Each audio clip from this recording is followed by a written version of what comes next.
This is a calculator question, so the best thing to do is just to use the table function on your calculator. Type in the function, we can do alpha x, and then here's the squared button, minus 4, alpha x, plus 1. A second function comes up, we're not interested in that. We want to start at minus 1, that's our first value for x. We want to end at 5, we want to go up in values of 1, so keep all that the same. And then we get the values, so minus 1, 6, then 1, then minus 2, and minus 3.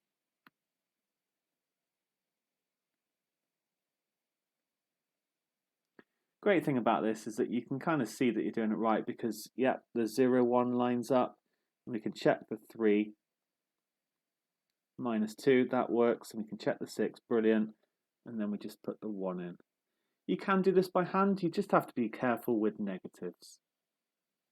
Okay, then we're asked to draw this graph from minus 1 to 5, and we've got the table, so we're going to use that. We just need to plot the points. Minus 1 goes against 6. We're just plotting coordinates here. X equals 0, y equals 1. 1 minus 2.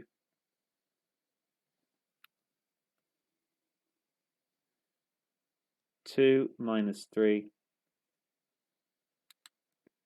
3 minus 2. And I haven't said this, but actually this is a quadratic function. 4 and 1, and we get a sort of symmetry going on. Okay, well, that's it. That's not plotted yet, though. We just need to join the points up. Not with a straight line, but with a nice curve that fits the graph.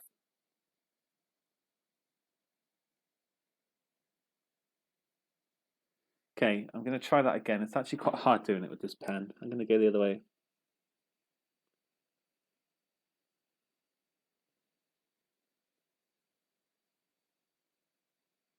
Okay, not bad. That's better.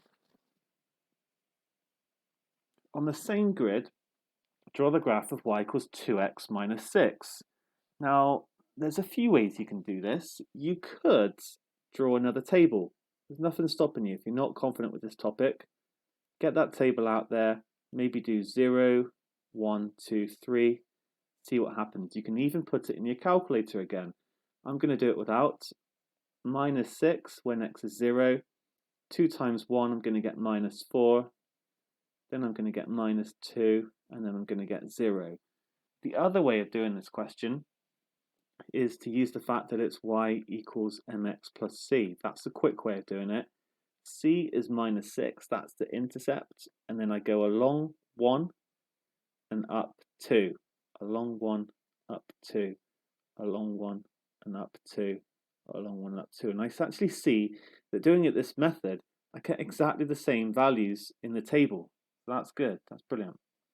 I'm going to change the colour so it doesn't become confusing. Okay, and this time, this is actually a straight line, so I have to recognize that it's a straight line and join it up as such.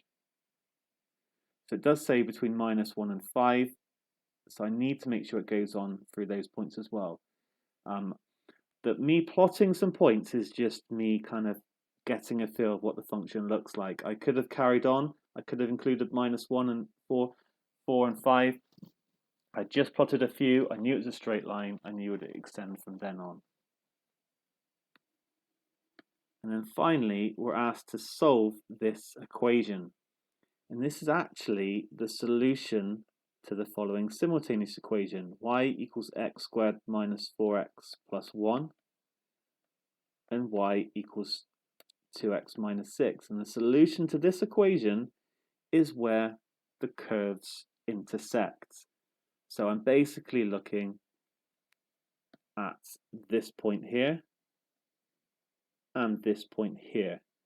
But although I've turned it into a graph question and I've got y coordinates the same as well, I'm only actually interested in where the x coordinates are the same. So I just need to read off the graph. Actually, it's best to kind of draw a line going down with a ruler. And I think I've got 4.3. There might be a tolerance of values accepted here. I haven't checked the mark scheme, but maybe 4.2, 4.4 would be accepted. Mine might be on one of the outer limits anyway. And then I've got 1, I think that's 1.7. Again, the main thing is you're there or thereabouts. You've drawn your graph as accurately as you can, and then you understand the process.